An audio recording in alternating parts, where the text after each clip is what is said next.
Dios conoce a los que oran. Dios sabe su dirección. Dios sabe dónde están. El Salmo 141, el versículo 2 dice: suba mi oración delante de ti como el incienso. Cuando alguien está orando al Señor, dice el salmista que el Señor lo conoce, y aún más, incienso es perfume, es aroma que sube ante la presencia del Señor. Cuando alguien está orando, es algo tan grande, es algo tan maravilloso. No hay ministerio más grande, ni apóstol, ni profeta, ni maestro, ni pastor, ni evangelista. Nada se compara a estar postrado de rodillas delante de la presencia del Señor. Porque podemos tener el título más grande, pero si no oramos, somos moribundos, somos cristianos moribundos. Podemos tener el talento más grande, la voz más hermosa, el talento más hermoso para tocar una alabanza, pero si no hay gracia de Dios, si no hay unción de Dios, si no hay presencia de Dios, nada somos delante del Señor. Pero aquí dice, aquí Él ora. Cuando oramos al Señor, sube el incienso delante de la presencia del Señor. Se sabe en el cielo que usted está orando. Y cada vez que a mí me preguntaban en la universidad o donde quiera que andaba, ¿por qué tú crees en Dios? ¿Es que tú naciste en el Evangelio? ¿Es que tus padres fueron cristianos? Yo le dije, no, yo he visto la gloria del Señor, he visto cosas grandes. Yo vi a un paralítico levantarse cuando yo era pequeño, y yo sé que Dios vive, que Dios es Dios real. Aleluya. Y yo clamo en estos días para que el Señor lo haga también entre nosotros, porque nuestro Dios no ha cambiado. Él es el mismo ayer, hoy y por los siglos de los siglos. Somos nosotros la iglesia que ha cambiado, que ha dejado de clamar, que ha dejado el fervor de las oraciones. Hechos capítulo 9, el versículo 11, dice así la palabra del Señor. Y el Señor le dijo: levántate y ve a la calle que se llama Derecha, y busca en casa de Judas a uno llamado Saulo de Tarso, porque he aquí él ora. He aquí él ora. Amén. Cuando el apóstol Pablo perseguía a los cristianos, si usted lee el capítulo 8, el capítulo anterior, dice que este hombre se gozaba, se alegraba, sentía en su propio deseo de, según él, agradar a Dios, a su religión, perseguir a los cristianos. Saulo dice en el versículo 3, capítulo 8, que asolaba la iglesia. Entraba casa por casa, arrastraba a hombres y a mujeres y los entregaba a la cárcel. Él estuvo allí cuando Esteban murió. Él le fue entregada a él el manto de Esteban. En aquella tarde que fue muy triste para la iglesia en Jerusalén, dice que lloraron por días a su compañero, a su hermano en la fe. La iglesia lo lloró mucho. Y tenía Pablo, según él, el honor de tener su manto. Él era el autor intelectual de la muerte de Esteban. Y no contento con eso, quería seguir matando cristianos. Y en su afán, cuando la iglesia se tuvo que dispersar por diferentes lugares, él fue donde el sumo sacerdote y tomó cartas, tomó el permiso que necesitaba para ir y perseguirlo en otros lugares, en otras aldeas, llegando así a Damasco. Damasco estaba de Jerusalén por lo menos 217 kilómetros de distancia. Cuando Pablo salió kilómetros y kilómetros, no habían aviones, no habían buses como ahora, pero según los medios de la época se demoraba mucho tiempo, pero él se esforzó por ir detrás de la sangre de aquellos creyentes. Él quería matarlos, quería desolarlos, pero en el camino, dice, llegando a Damasco, estando cerca de Damasco, se le apareció el Señor. Y ese destello glorioso de la luz de Dios vino sobre él y él quedó ciego en aquella hora. Y estas palabras que él escuchó están ahí, dice que cayendo en tierra, el capítulo 9, el versículo 4, oyó una voz que le decía, Saulo, Saulo, ¿por qué me persigues? Él dijo, ¿quién eres, Señor? Y le dijo, yo soy Jesús, a quien tú persigues. Dura cosa te es dar coces contra el aguijón. Un aguijón es algo filoso. Es algo que causa daño, como una horqueta, como algo que si él hacía empeños, ¿cierto? Si él se iba en contra de eso, se iba a dañar, se iba a matar. Eso le estaba diciendo Jesús. Dura cosa te es dar coces contra el aguijón. Y él temblando y temeroso dijo, Señor, ¿qué quieres que yo haga? Fue el día de su conversión. El Señor le dijo, levántate y entra en la ciudad y se te dirá qué debes de hacer. Los que iban con él quedaron asombrados, quedaron atónitos, oyendo a la verdad la voz, mas sin ver a nadie. Alabado sea el Señor.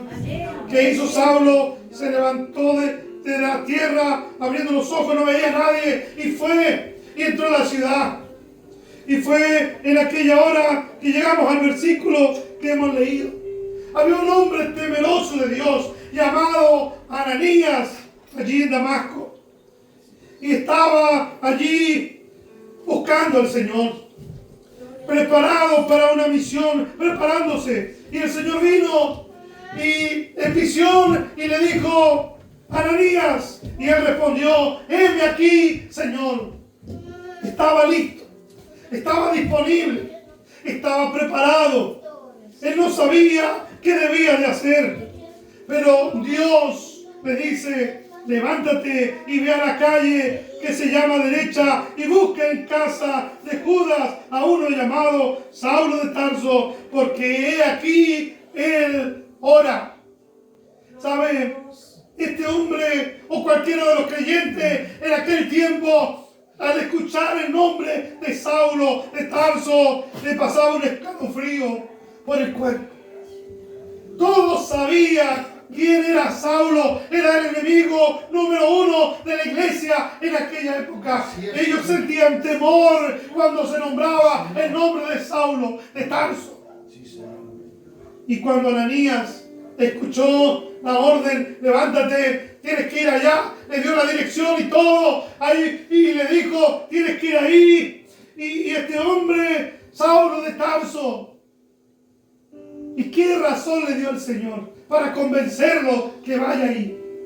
¿Cuál fue el motivo? ¿Cuál fue el argumento que le dio el Señor para que vaya donde Saulo de Tarso? Le dice, porque él está orando. He aquí que él ora. Ananías sabía que el que oraba, que el que clamaba al Señor de verdad era un hijo de Dios, era salvo, habría nacido de nuevo. Y aquí él ora, se le fue el miedo, se le fue el temor. Seguramente antes de escuchar este argumento, él estaba lleno de temor, pero él le dice, aquí él ora. Podría haber dicho muchas otras cosas, pero le dio un argumento poderoso. No le dijo lo que le sucedió ahí en el camino. No le dijo quizá todos los detalles de lo que había sucedido con Saulo, pero le dice, he aquí, él ora. ¿Sabe? Quiero hablar en 3 puntos en esta palabra. En primer lugar, Dios conoce a los que oran. Dios sabe su dirección. Dios sabe dónde están. El Salmo 141, el versículo 2 dice, suba mi oración delante de ti como el incienso. Cuando alguien está orando al Señor, dice el salmista que el Señor lo conoce y aún más, incienso es perfume. Es aroma que sube ante la presencia del Señor. Cuando alguien está orando es algo tan grande, es algo tan maravilloso. Por eso decíamos en el último mensaje que el oficio más grande, y yo quiero acentuar esto en los primeros mensajes en esta obra, de que lo más importante que podemos hacer nosotros que nos reunimos aquí es clamar al Señor. No hay ministerio más grande, ni apóstol, ni profeta, ni maestro, ni pastor, ni evangelista. Nada se compara a estar postrado de rodillas delante de la presencia del Señor, porque podemos tener el título más grande, pero si no oramos somos moribundos, somos cristianos moribundos. Podemos tener el talento más grande, la voz más hermosa, el talento más hermoso para tocar una alabanza, pero si no hay gracia de Dios, si no hay unción de Dios, si no hay presencia de Dios, nada somos delante del Señor. Pero aquí dice, aquí Él ora. Cuando oramos al Señor, sube el incienso delante de la presencia del Señor. Se sabe en el cielo que usted está orando o que yo estoy orando. Dice Apocalipsis 5:8. Y cuando hubo tomado el libro, los 4 seres vivientes y los 24 ancianos se postraron delante del Cordero. Todos tenían arpas y copas de oro llenas de incienso. Y ahí dice que son. Dice que son las oraciones de los santos. Allá hay una copa, seguramente muchas, y quizá algunas con nombre, pero dice que aquellas copas estaban llenas con el incienso, que son las oraciones de los santos. ¿Cómo estará nuestra copa? Yo puedo hacer una sola pregunta, con una sola palabra. ¿Oras? ¿O me puedo incluir oramos? Bendito sea el Señor. Es lo más glorioso que podemos hacer. Es lo más maravilloso que podemos hacer. Algo sucede en el mundo espiritual. Dice la palabra que no tenemos lucha contra sangre y carne, sino contra principados, contra potestades. Aleluya. Nuestra batalla no es carnal, es espiritual. Nuestra batalla no es emocional. Podríamos saltar y gritar y llorar, pero si no está la presencia de Dios ahí, nada somos. No habrá ahí la gracia de Dios. ¿Sabes qué me gusta esa palabra? Y lo dice ahí, Proverbios 15:29, Jehová está lejos del impío. Está lejos de los impíos, pero Él oye la oración de los justos. Y el salmista en el Salmo 34:17 dice, claman los justos y Jehová oye y los libra de todas sus angustias. Así es, Señor. Dios conoce, Dios sabe la dirección de los que oran. No sé si usted ha leído, hay un salmo, no recuerdo cuál es, pero dice que cuando David estaba en un momento muy difícil, él ora al Señor y le dice, todas mis lágrimas están en tu redoma.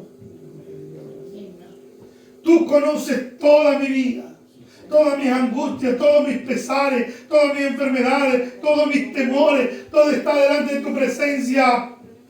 Y el redoma era un frasquito que en los velorios colocaban ahí encima y lloraba la gente y caía la lágrima ahí y llenaban con lágrimas. Era una muestra de cariño, de aprecio por la persona que estaba falleciendo. ¿Qué dice el Señor? Mis lágrimas están, ¿qué dice ahí, Samita? Mis lágrimas están en tu redoma.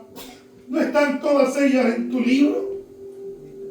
Todas nuestras acciones, todo lo que vivimos.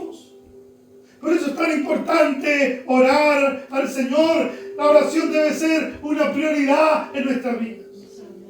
Debe ser lo más importante. Debe ser el mayor oficio nuestro. Si podríamos comparar a la oración, ilustrarlo, sería como el oxígeno. Si usted está respirando en esta hora es porque está vivo, ¿cierto? Pero si deja de respirar es porque ya ha fallecido. ¿Cuántos cristianos están moribundos? Porque no oran. No tienen oración. No tienen fortaleza. Los impíos no oran.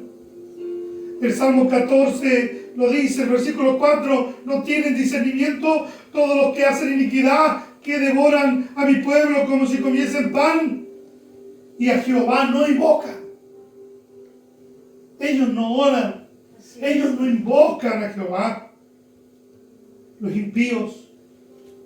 El apóstol Pablo sabía esto y le decía a los hermanos en 2 Timoteo 2:1, exhorto ante todo. Mi prédica más importante que yo les puedo dar, el tema más importante, ante todo, exhorto. ¿Qué cosa? Exhorto a que se hagan rogativas, oraciones, peticiones y acciones de gracia por todos los hombres. Ese era el deseo de Pablo, era la carga de Pablo. Exhorto ante todo. Lo más importante que yo les puedo enseñar, la doctrina más importante que lo que ustedes pueden hacer en la práctica, es que hagan rogativas, que hagan oraciones por todos los santos. Alabados al Señor. ¿Cuánta gente está preocupada de estar en el púlpito y de hablar a los hombres? Pero más importante que hablarle a los hombres es hablar al Señor, es hablar con el Señor. Más importante que tener muchos miles de amigos en las redes sociales y gastar nuestro tiempo ahí, es hablar con nuestro Padre que está en los cielos. No hay mayor comunión, no hay mejor amigo que nuestro Dios. ¿Cuántos dicen amén esta palabra? He aquí Él ora. He aquí Él ora. ¿Qué importancia tiene esta palabra? Bendito sea el Señor, porque produce algo glorioso. Quiero ir al último punto, lo que produce la oración. Dios le dice a Jeremías 33:3, clama a mí y yo te responderé. ¿Y qué pasará? Y te enseñaré cosas pequeñas, mediocres, insignificantes. El que ora no ve cosas pequeñas, mediocres. Comienza a ver cosas grandes en su vida. Clama a mí, yo te responderé y te mostraré cosas grandes y ocultas que tú no conoces, lo que tú no conoces, lo que tú no sabes, aleluya, lo que tú no entiendes, lo que tú no has visto, yo te lo mostraré, yo te lo revelaré, aleluya. Pero si oras, si clamas a mí, yo te responderé. Dice la Biblia que el perezoso todo anhela y nada alcanza. Se sienta en su silla y construye edificios y lo desarma. Aleluya. Y tiene auto y lo choca y lo vuelve a tener otra vez. En su mente se pasa muchas películas, pero el perezoso todo anhela y nada alcanza.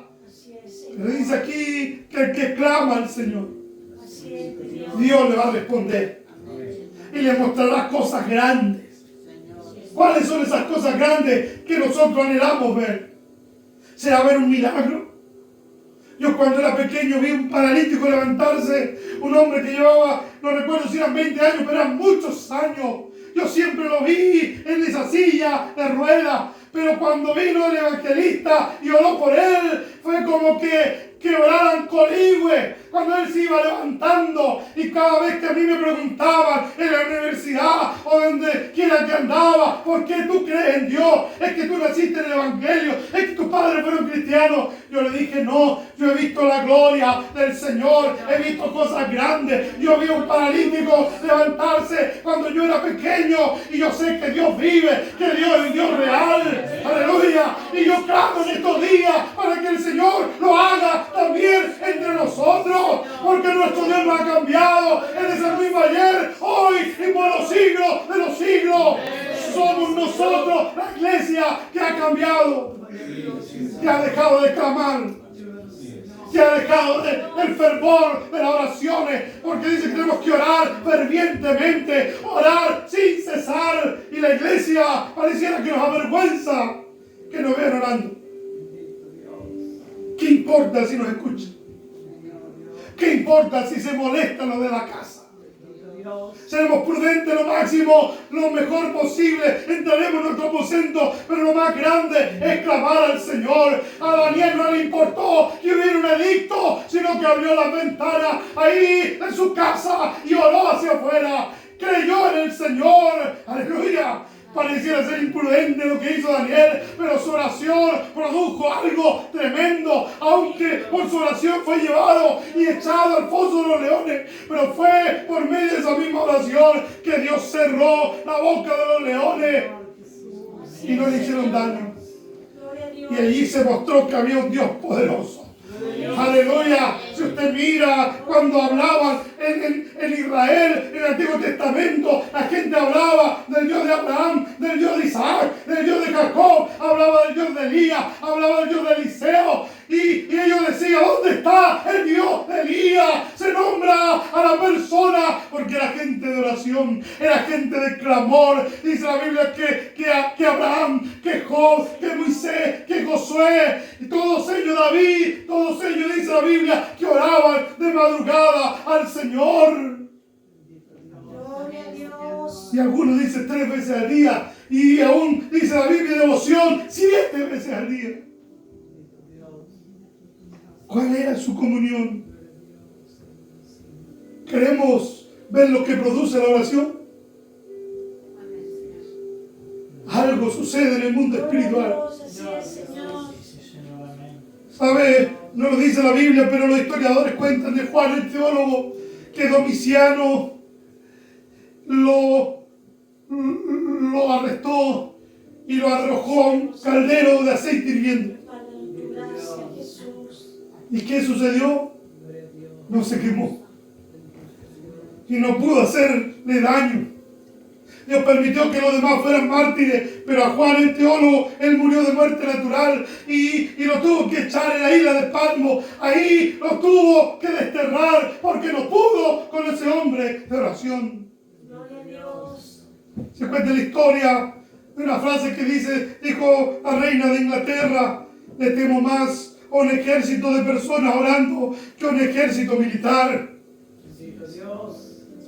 Y algunos postulan que fue en el tiempo en que Hitler vino a atacar a Inglaterra. Churchill vino, ¿cierto? Y cuando se vio que ya no iba a poder con Hitler, que ya había derrotado a los otros reinos, a los otros países cercanos, dice ahí la historia, algunos cuentan que cuando se vio perdido siendo un hombre agnóstico, mandó a que oraran y Hitler no llegó.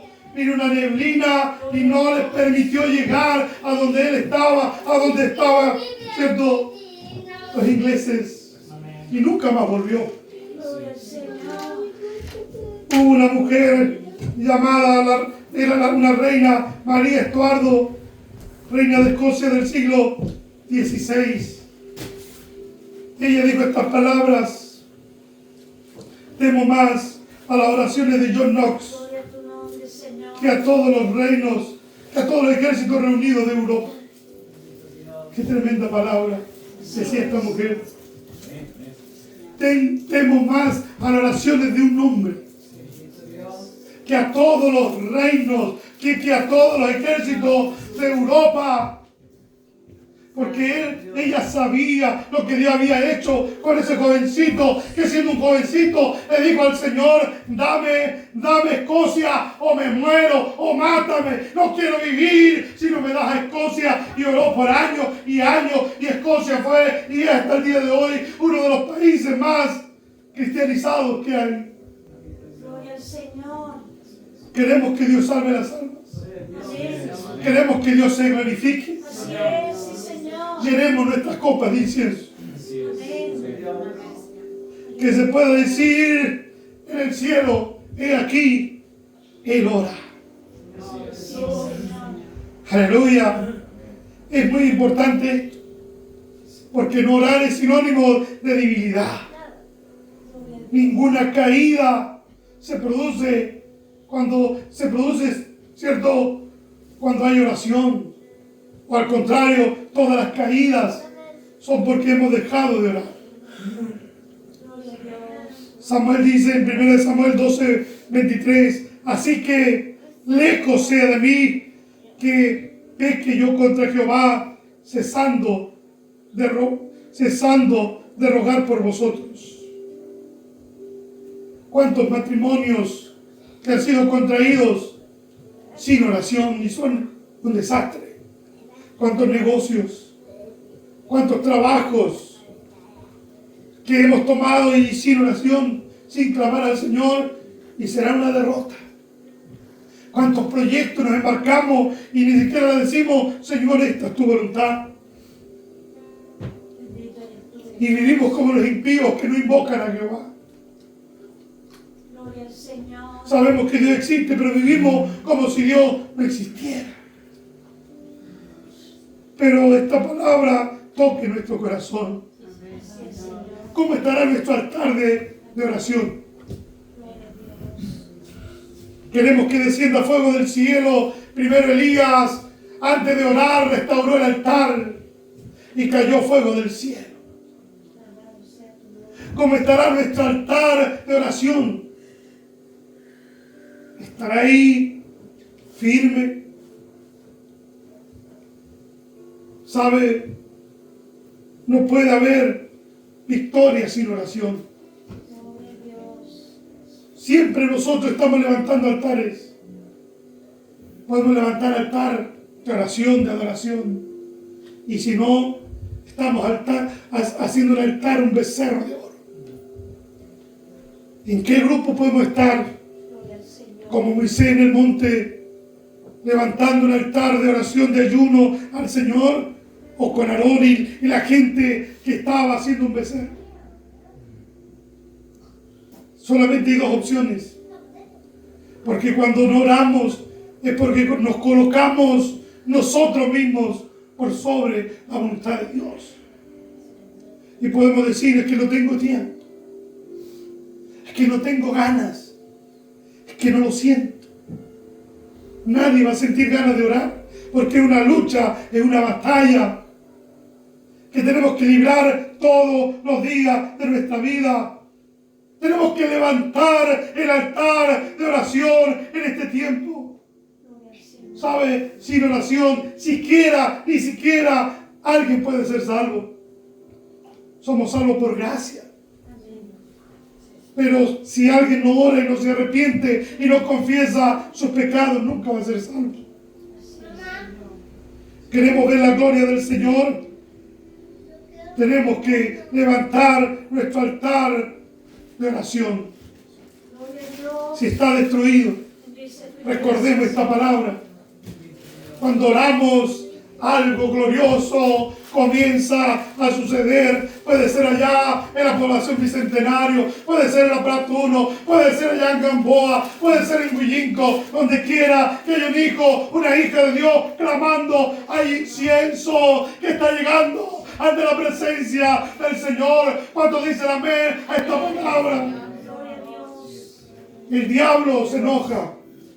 Yo escuché a un hermano una vez que dijo, yo no oro, pastor, porque cuando yo oro el diablo se levanta.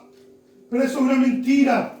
Es verdad que cuando oramos somos un blanco para el enemigo. Cuando oramos el diablo nos tiene ahí en una cuna y nos mece para allá y para acá porque estamos dormidos. Pero sabe, aunque el diablo se levante como río, el Espíritu de Dios levantará bandera. Aun cuando venga el diablo y se levanta para destruir nuestras vidas, que dice la palabra del Señor, que nos da más que victoria. Tenemos más que victoria en el Señor. Así es, Señor. Resistir al diablo Alabado sea tu nombre. y Él va a huir de vosotros. Señor, gloria a Jesús. Pero nunca va a huir si usted y yo no estamos orando.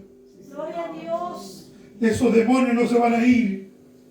Esas cadenas no se van a cortar.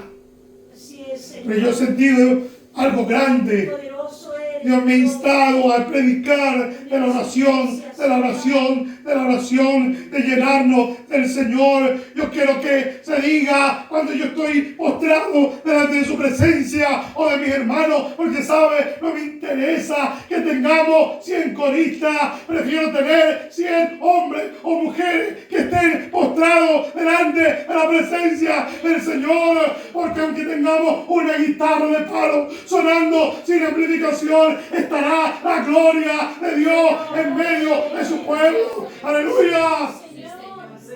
Yo quiero que la presencia de Dios esté aquí con nosotros, que podemos hacer muchas cosas, invitar a mucha gente, pero si la gente que está aquí en la iglesia, su corazón está quebrantado en oración, gimiendo por esas personas, nadie se salvará. Pero aunque llegue uno aquí, pero que se salve, que se convierta, que se conmueva, porque verá gente aquí que no se viene a restaurar todos los domingos, verá gente que viene restaurada, aleluya, viene cambiada de su hogar, viene llena, viene lleno de la presencia del Señor, a entregar, a poder contagiar a los que están a su alrededor, porque han estado en la presencia del Señor. Aleluya. Cuando le alaban en esta hora, yo quiero que la gente diga: he aquí, él ora, que el diablo sepa quiénes somos. Sabe, un hombre, un viejito que me gusta escuchar, se llama Leonard Ravenhill o algo así. Él dice en uno de sus mensajes, en uno de los títulos, dice de su mensaje: yo quiero ser uno de los 10 hombres más buscados por el infierno. Y me gustó esa frase, porque hay que ser valiente para decir eso. Dice que las puertas del infierno, las puertas del Hades, no prevalecerán contra la iglesia. Pero es una iglesia que ora. Es una iglesia que está conectada al Señor. Aleluya. Yo quiero que algo suceda cada vez que estemos aquí. Y se pueda decir en el cielo: ellos oran. Y cuando venga un enfermo y le coloquemos las manos, se diga en el mundo espiritual: he aquí, él ora. Hay gracia sanadora que se va a derramar en medio de esos pueblos en esta tarde. Aleluya. Que cuando alguien ore y diga: Señor, cuídeme, protégeme de este peligro. Alguien en el cielo diga: él ora, aquí, él ora, y el Señor envíe a sus ángeles y le protejan de ese accidente, de ese peligro. Alabado sea el Señor. Bendito sea el Señor. Que cuando alguien esté en alguna necesidad económica, en el cielo se diga: he aquí, él ora, y el Señor envíe cuervos, envíe provisión donde hay necesidad, porque se dirá: he aquí, él ora. Se podrá decir eso de nosotros. Por eso los jóvenes que están aquí, no hay nada más grande que ustedes puedan lograr en su vida. No hay un oficio, no hay un hábito más glorioso que es el de la oración. Aprender a clamar al Señor día a día. Estar delante de su presencia. ¿Cómo están nuestras copas? ¿Están llenas de incienso? ¿Estaremos velando, estaremos despiertos por la mañana clamando al Señor? ¿O estarán llenas de pereza? ¿Estarán vacías? Pónganse en pie. Aleluya. ¿Sabe? Si usted no tiene un hábito o le cuesta mucho orar, dígale al Señor en esta tarde. Dígale: papá, quizá he vivido a medias, pero yo quiero ver cosas grandes, cosas gloriosas en este año. Yo sé que Dios ha hecho cosas grandes aquí con mis hermanos. Escuchaba el testimonio de mi hermana Elsa. ¿Sí? Hace poco tiempo fue operada y Dios le ha librado y está con nosotros alabando al Señor. Pero queremos ver más milagros, queremos ver más restauraciones. Yo quiero ver salvación de alma. Y el milagro más grande es que Dios convierta un corazón de piedra en un corazón de carne. ¿Sabe? Pablo dijo, no me avergüenzo del Evangelio, porque es poder de Dios para la salvación. Pero él era un hombre de oración. Él decía, exhorta ante todo que hagan rogativas, que hagan oraciones. Aleluya. Si usted tiene su altar de oración destruido, dígale, Señor, desde mañana en la mañana voy a comenzar a colocar las piedras otra vez ahí. ¿Sabe cómo se aprende a orar? Orando. ¿Cómo se logra tener un hábito de la oración? Orando. Simplemente haciéndolo.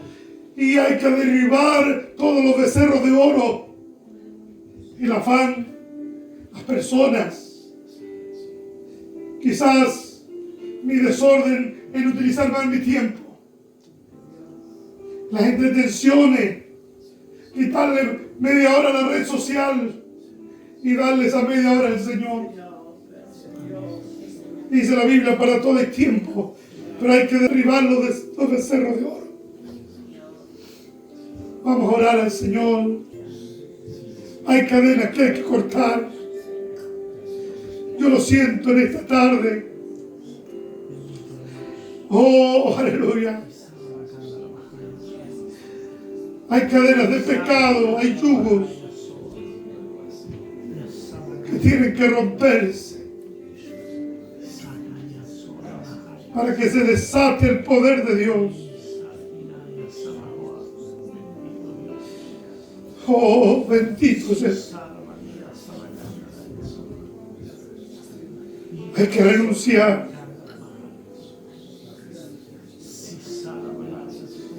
Aleluya. Si no renuncias, si no derribas esos altares, esas ataduras, no tendrás victoria. Pero derriba esos altares de pereza, de pecado, de incredulidad, derríbalos. Y dile al Señor, Señor, quiero levantar un altar de oración y será mi prioridad, será lo más importante en esta semana, clamar a ti, clamar delante de tu presencia.